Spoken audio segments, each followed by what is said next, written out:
Okay, now for something fun. Trigonometric ratios. Let me try that again. Trigonometric ratios. Right triangles have ratios based on the proportions of the lengths of the legs versus the hypotenuse, and it's related directly to the degree measurements. Well, there you go. We'll go over. Let's do some examples here. So I'm going to tell you at the outset here too, this whole thing, this is like a 27-minute video. I'm going back from the end and counting backwards. So plan on having some time here, folks. I've got some really good examples in here, and you'll still have to do some reading got it. This is a tough topic. Not tough, it's just new to you, and you've got to be able to think backwards and forwards in this. So it gets a little bit long, so make sure you have the time. Spend the time with it. Don't just zip through it, please. Again, trigonometric ratios, actual definition. The acute angles of a right triangle are used to form three ratios of the sides. Sine, abbreviated SIN, not sin, it's sine. Cosine, COS is how we abbreviate it. And tangent, TAN. Now tangent, if you're thinking, oh, I know that word, yeah, like the tangent of a circle, like a line that just touches the circle in one spot on along its outside. It is actually related to that. So there are technically others. There's inverses of each of these. There is cotangent. So there's others, but these are the three we're going to worry about here. An introduction to them. So as I said, they are technically ratios. The first one is called sine. So first trigonometric ratio is the sine, again abbreviated SIN. So the sine of an angle. And again, we'll talk about how to go both directions. And you'll see what I mean by that. It's the opposite leg over the hypotenuse. So, for instance, now let's take a look here. This is getting kind of fun. Got to follow along with me here.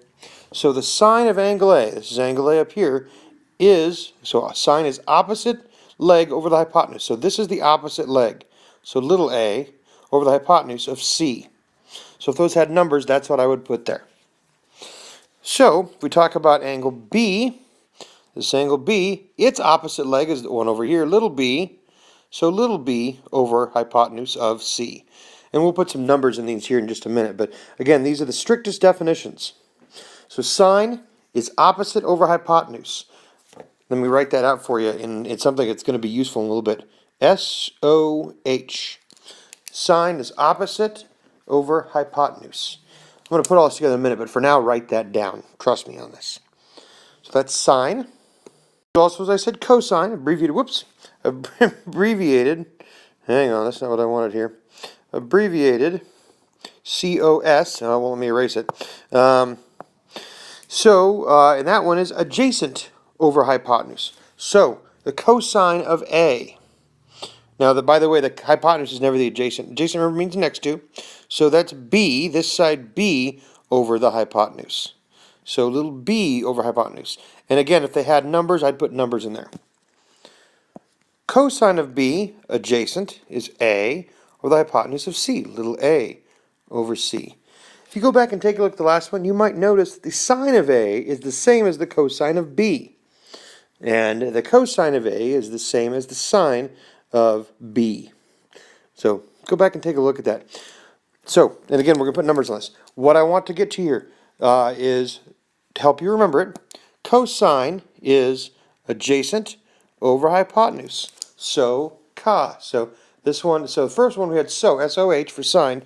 Cosine of ca, so ca. And I'll give you one more here in a minute, right? It's going to be the way you're going to help you remember it.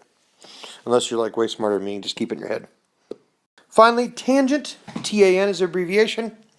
And it's opposite over adjacent. Notice no hypotenuse here. So opposite, and this is important to keep it straight here. So A, its opposite is little a, over its adjacent is B. So A is A over B. And then the tangent of B is, again, opposite, so that's little b, over the adjacent of A. Notice here, opposite over adjacent. TOA. So here's what you have. Sine is so, cosine is ca, and tangent is TOA. So, ca, TOA. So again, sine is opposite over hypotenuse, cosine is adjacent over hypotenuse, Tangent is opposite over adjacent. SOHCAHTOA. I don't know. It's something I heard when I was younger. Something every teacher uses. Help you remember it. So again, the three ratios are SOHCAHTOA. Sine is opposite over hypotenuse. Cosine is adjacent over hypotenuse. Tangent is opposite over adjacent. SOHCAHTOA. Funny, right? Okay. Let's talk about some numbers here in just a second. So I included here some notes out of your book so you can help you remember them here. And so we can move things around. Notice this time my A, B, and C are different. So it doesn't do any good to remember A, B, and C. What it does good to remember is so. Oops, you can't read that. No, let's go with blue. So, ka, toa. Okay? Now, so we have numbers. All of these, again, are just going to be ratios. Boom, boom, boom, right? There we go. And you can do these with me. You can pause here and see if you can get it. So I'm going to let you pause here. See if you can come up with and put the numbers in. I'll come back and write them in here in just a second. So you might want to draw this picture in your notes too. This whole thing. Draw this in your notes. Draw this. Draw this. And again, we'll come back to it here in just a second. Notice each time, by the way, I am not taking the sine, cosine, or tangent of the 90-degree angle. Right? Because it involves having the hypotenuse with each of these others here, and their adjacents or opposites, as it would be. So pause. So let's come back to it. So sine of A. So sine of A, here's A, right here, and sine is opposite over hypotenuse. So 5 over 13 is what you should have gotten there. Hang on, there we go. 5 over 13. Always reduce it if you can. You can make it a decimal too. A lot of the tables show it as, show them as, because it'll be the same ratio no matter what if you divide this out.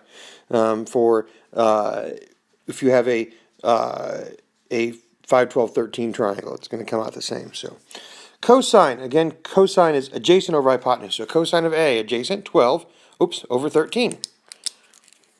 I'm going to get rid of that. There we go. So, there we go. So adjacent is, again, cosine rather, is adjacent over hypotenuse, so 12 over 13. Tangent of A, tangent, so here's A again, tangent is TOA, opposite over adjacent. Opposite over adjacent, so 5 over 12. 5 over 12. Now let's go to angle C. And on C, so if you got the last of these wrong, pause again. Fix them, come back and try the other side, and see if you can get them right then. So if you need to pause, do that. Okay, so sine of C. Again, so here's C. Sine is so, right, S-O-H, opposite over hypotenuse, so 12 over 13. 12 over 13. Notice, look at there. Right? Catching on to this? All right, so cosine is adjacent over hypotenuse, so we're at C, adjacent. 5 over 13. 5 over 13. Oh, look at that. Ooh, something you might want to keep in mind. And tangent. Tangent, then, is opposite over adjacent, so we're at C, opposite over adjacent, so 12 over 5. 12 over 5. And notice, these two are inverses of each other, right? Multiplicative inverses. That's important. Okay, so, again, if you got them wrong, go back and try it again. I gave you the answers right here, and I included all of this fun stuff for you. Okay, so we're going to talk about now sine, cosine, tangent again, but we're going to talk about the fact that every 12-degree angle, doesn't matter how big the right triangle is, has the exact same sign. Every triangle, doesn't matter how, again, right triangle, doesn't matter how big it is. If it's 24 degrees, the cosine is 24 is going to be the same. Tangent of a 67-degree angle, it doesn't matter how big the triangle is, it's going to have the exact same thing. That's because each of those things are they're a ratio that is based on, again, like sine, is opposite of hypotenuse. Cosine, adjacent over hypotenuse, and tangent is adjacent over opposite. So that ratio comes out to be the same no matter what for every time the degree measurement is the same inside that right triangle. I'm going to show you how to use a calculator for it. I'm also going to show you how to use what are called trig tables. So let's get started on that. So notice in here I also brought in a copy of the buttons on my calculator, so we can talk about how to use those. And again, I have two trig tables over here. First one is 0 degrees to 45 degrees. The second one is 46 up to 90 degrees, so it covers the whole thing. And I'm going to zoom in on those real quick for you too. So taking a look here at the first trig table, notice across the top I have sine, cosine, here we go, sine, cosine, tangent. Now these are the ones I talked about being, like them. Cotangent, cosecant, and secant is what they're called. But we're not doing those this year. You'll worry about those next year. But, and remember also we had mentioned, but again, this is something we're going to do here. We talked about the difference between degrees and radians. When we do this, make sure your calculator is in degrees. Always make sure it's in degrees. And you see this button right here. Push that until the DEG appears on your screen in your calculator. So that's that button right there. So anytime, and again, this is only in right triangles, a 1 degree angle has a sine of 0.0175. Doesn't matter how big the thing is, the ratio is going to come out to be that. Cosine is 0.99998. Tangent, again, these are rounded, right, folks? 0.0175. Now, the really cool thing about this, and we'll use this in a minute too, is if I said, okay, well, the cosine of this angle is 0.9925. What's the degree measurement of the angle? You go, oh yeah, that's 7 degrees. And your calculator can do the same thing. We'll use the second button and then push those sine, cosine, and tangent buttons in order to get, it's called inverse sine, right? Inverse cosine, inverse tangent. And you can see that right here. If I zoom in, there we go. You can see that here, sine, cosine, and tangent. Notice the negative to the -1. That's the inverse buttons. But again, we'll practice that here, so no worries. So you grab your calculator, and so we're going to talk about sine of a 12-degree angle. So again, of a 12-degree angle, no matter how big the right triangle is, it's going to be the same sine. So on your calculator, you grab it, and you push sine, so S-I-N, and then you push 12 and equals. So pause for a second if you need to do that. And the number you should get is, now if you look here, I even have my trig table, so 12-degree angle, go over to the sine column, 0.2079. Again, it goes on like 11691. Yeah, 4 places is fine. So the sine of a 12-degree angle is 0.2079. And again, it doesn't matter how big the right triangle is if the ratio is going to come out to be the same. So I'm going to write that. Now what that also means is if, let's say I said, hey, I have a sine that is 0.2079. What is the degree measurement? So on your calculator, you would push the second button, then push the SIN. So again, you would push the second button, and then SIN, and then put in 0.2079 and equals, and it would give you, well, my calculator is going to come out to be 11.999, right, which is 12. So if I give you the ratio, in this case 0.2079, you can also find that the angle degree measurement is 12. So for the second one on your calculator, again you push cosine, that's your COS, right there, and then 24 and equals, and you should get 0.9135. So 0.9135. Okay, and again, you can use my trig, your trig tables, and I did link these in Schoology for you. So if you take a look here, and I bring this up, so cosine 24 degrees, so 24 cosine 0.9135, right there. So you can use trig tables too, if you don't wish to use your calculator for that. So, and then finally, tangent of 67 degrees. So on your calculator, you push the TAN button right there. Again, this is the way it looks on mine. Yours might be different. If you need help, you just ask. And we should get, so again, we'll push tangent and 67, and we should get 2.356. And actually, we'll call that 2.3558. So 4 decimal places. I didn't want to skip over any there, so kind of tough to read that. I'll write that again. 2.3558. There we go. Okay, so again, whatever the degree measurement is, push the button for sine, cosine, or tangent, put in the degree measurement, press equals, you get the number. If you'd rather, you can use trig tables, which again I linked in Schoology for you, like I showed you here. And then, now again, we can find that inverse, and we talked about that ratio, and you can use decimals. So for instance, down below here, I want to find, well, okay, so if I know that the ratio is 5/7, what is the degree measurement? and that's that inverse sign again. So what I'm going to do is actually turn that 5/7 into a decimal, because you can use that on the trig tables. So 5 divided by 7 is 0.7143, right? So technically this ratio is 0.7143. So in your calculator, what we push is the -1 button, or I'm sorry, the second button rather, and then we're going to push SIN, because notice, remember that little SIN to the -1 up above. So second button, SIN, and then the ratio, that 0.7143, and equals, and that should give us 45.58. So about that. So again, that's 45.58. So if you didn't get that, try it again. So again, you can also, on my calculators, you can again push that second button, the SIN, and then you can actually put 5 divided by 7, and then close the parentheses, which on my calculators is the button actually right below the tangent here. You can't really see it on my picture though. And again, press equal, and you get 45.58, and you can go farther if you want to with your decimals. But so that means a 45.58 approximately degree angle is going to have a sine of 5/7. So do the same thing with cosine, right? And again, if you prefer not to bother with the decimal thing, push your second button.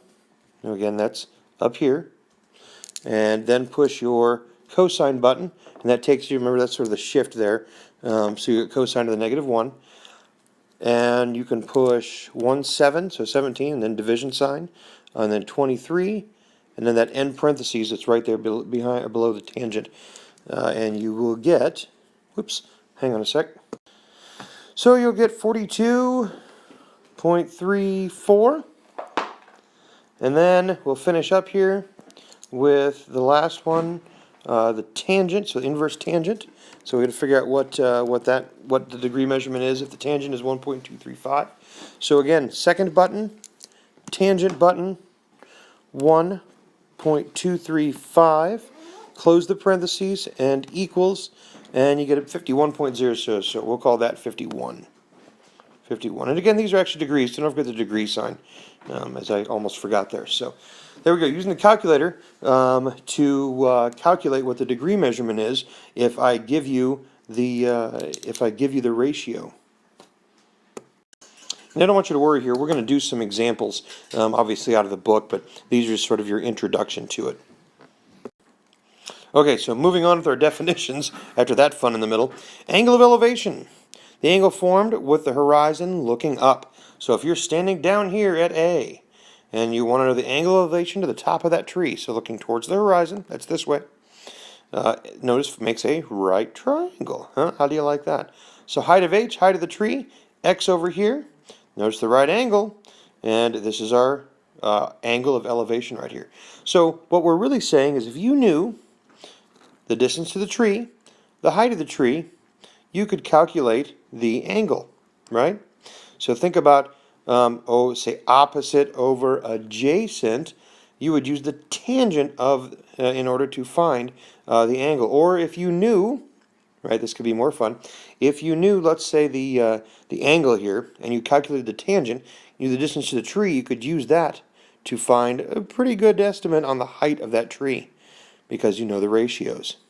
That's what this one's useful for, and we're going to do that. In addition to angle of elevation, we have angle of depression. It's not just sad, it's the angle leading down. So angle formed at the horizon looking down. So straight across, you want to say your buddy was hanging out down here, or an escaped stick man, I don't know what that is. But again, same thing here. Notice we have hypotenuse, we have height, we have distance across here, so you can calculate all kinds of things, again, based on sine, cosine, tangent, based on what you know or didn't know, whether it be the angle. Notice there's a guy here that you see out surveying. That's actually the kind of thing that they're doing, calculating exact distance and things like that using those sort of things. Okay, so first example here, and you can write this one out, probably not a bad idea. Again, into your notes. How tall is the building if a person 6 feet tall sights the top of the building at 49 degrees while standing 53 feet away? Sounds like fun, right? Okay, so what we're going to do is we're going to draw a pretty picture to go with this one. Scoot this up just a little bit there. And so my picture is going to look like this. going to draw a building. I don't know how tall that building is going to be. And this person is going to be standing 53 feet away. 53 feet away. Again, the building height, we'll call it X here. And notice we did say that person is 6 feet tall. So we do know that person is 6 feet tall. 6 feet. That means I'm going to actually calculate X as this. I'm going to have to add on 6 more feet to get the total height of that building. So, because again, the person cites it. So here's the right triangle we're actually looking at right here. The bottom is still 53 feet because the person isn't. We're assuming they're standing up more or less straight. So now, I got to ask myself, what do I actually know? Well, I know that opposite over adjacent is tangent, right? TOA, opposite over adjacent. Sound familiar? Tangent equals opposite over adjacent. I don't know the hypotenuse in this one, so it doesn't do me any good to try to use that. So tangent's the only way I can use. Now I do know also that this angle right here is 49 degrees. So this involves that whole inverse thing. So here's what I do know. Tangent, right? Actually, it doesn't. It's just to go back and check it does, but this doesn't require that. So, so again, tangent of 49 degrees. That's a guaranteed ratio. I can figure that out. I can put it in my calculator, right? So we talked about press TAN 49, close the parentheses, equals, or you can use the trig tables or whatever. That's 1 point. Oops, hang on a sec here. That is 1.1504. Okay, so that's the ratio of the opposite to the adjacent side. Well, I know part of that, right? So again, tangent is opposite over adjacent. The ratio, using the calculator for a 49-degree angle, every time is 1.1504. So that means my ratio, 1.1504, can be used to calculate the opposite, that's X, over the adjacent, which is 53. So in other words, I can solve for X. So basically multiply both sides by 53, right? You should know that algebra right now, right? 53 by 53, and X we find is, it's about 61. Right, a little bit off of that. About 61 feet, but that's not the overall height of the building. Don't forget to go back and add that 6 on. So my overall height of the building is 61 plus the 6 height of the person, giving me 67 total feet. So be careful little tricks like that I might throw in there. So again, it's not horribly difficult, and we'll do lots of examples. So if right now you're going, oh my God, what do I do? We're going to do lots of these, don't worry. You know, that excites you, right? I'm going to do lots of examples. You're going to do lots of examples. And by the way, this is very checkable. Take that 61 that you calculated over 53, use inverse tan. So second tangent, that gives you the tan to the negative 1 of 61 over 53, you'll find is 1.1504, which happens to match the exact tangent of a 49-degree angle. Crazy. Example 2. Suppose a tree is 50 feet high, casts a shadow of 60 feet. What is the angle of elevation from the end of the shadow to the top of the tree with respect to the ground? Time for a pretty picture again, right? So here's what we're looking at. Here's my beautiful tree, like that, and the shadow, there we go, shadow on the ground that it casts, such a beautiful shadow. And we know that my tree is 50 feet in height. We know that my shadow is 60 feet in length. So what do I get? This lovely right triangle. And we're wondering, well, what is this degree measurement? What is that? Well, once again, we will use tangent because tangent is opposite over adjacent. But we're going to use inverse tangent. So again, just a reminder, tangent is opposite over adjacent, right?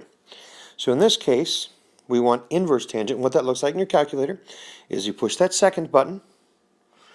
And, oh, by the way, we should write out the tangent. In this case, it's 50 over 60, so let's put that. So in your calculator, you're going to push the second button. Then you're going to push tangent. And then you're going to push 50 divided by 60, then end parentheses, and equals. And that will give you about 39, there we go, try that again, 39.8 degrees. That's what it does for you. So, that's about 40 degrees, right? So approximately 40 degrees. Now that's very checkable. You go back, push tangent, right? Just TAN of 39.8. Does that equal the ratio of 50 over 60? And I'm pretty sure it does. It's like 8.33 or whatever it is. So let's try that. So 50 divided by 60, yeah, it's going to give you about 8.33. So if you push in tangent 39.8, so tangent 39.8, I'm doing that right now with you, 8.33. So about the same on both here. So about 8.33 here, 8.33 here. So it's one way to check your answer. So this is about a 40-degree angle-ish. Example 3, last one for these set of notes. An airplane is flying at a height of 15,000 feet above the ground. The distance along the ground from the airport to the airplane to the airport is 5 miles. What is the angle of depression from the airplane to the airport? I'm going to do one thing first here. I'm going to convert this into 26,400 feet. Okay, I think that's going to be more useful. Feet, that didn't come out very nice. Let's try that again. 26,400 feet instead of 5 miles. That'll make more sense here. So I'm going to draw a pretty picture. Got my airplane up here, flying along, singing our song. There we go. And we're going to say that it's 15,000 feet above the ground. So we're going to go from here, right, on the airplane, over to here above the airport. Airport's going to be down here, right, on the ground. There's my airport. And along the ground, that is 26,400 feet. The height here is 15,000 feet. Again, that's a weird thing, right, to calculate this, but again, it's along the ground, so no matter what, this is going to be the same as this, right? The height up here is going to be the same, but we're going to use this triangle instead, so because we're asked for the angle of depression, not the angle of elevation. So that means we're looking for this angle right here, this one. So, alrighty. So again, we got everything filled out in feet, and to the airport down here. So let's calculate that. Once again, we're going to be using tangent, again, because remember, tangent is opposite over adjacent. So in this case, with our pretty picture, we're going to want that inverse, because we're trying to find the angle, right? So technically, again, you're going to push that second button, and after you push the second button, you'll push tangent, right? Second button, then TAN. Technically, that's giving us the inverse tangent, right? And then after that, you will push. Now I knocked off some zeros here, so I've got 150 over 264, and that's going to yield about 29.6045 degrees. So almost 30 degrees, right? And again, that's checkable. Very checkable. If you go back and you push a tangent of 29.6045, you get the same ratio, that 0.56181818 thing. So very checkable. So we're looking at about a 29-degree angle of depression right across here.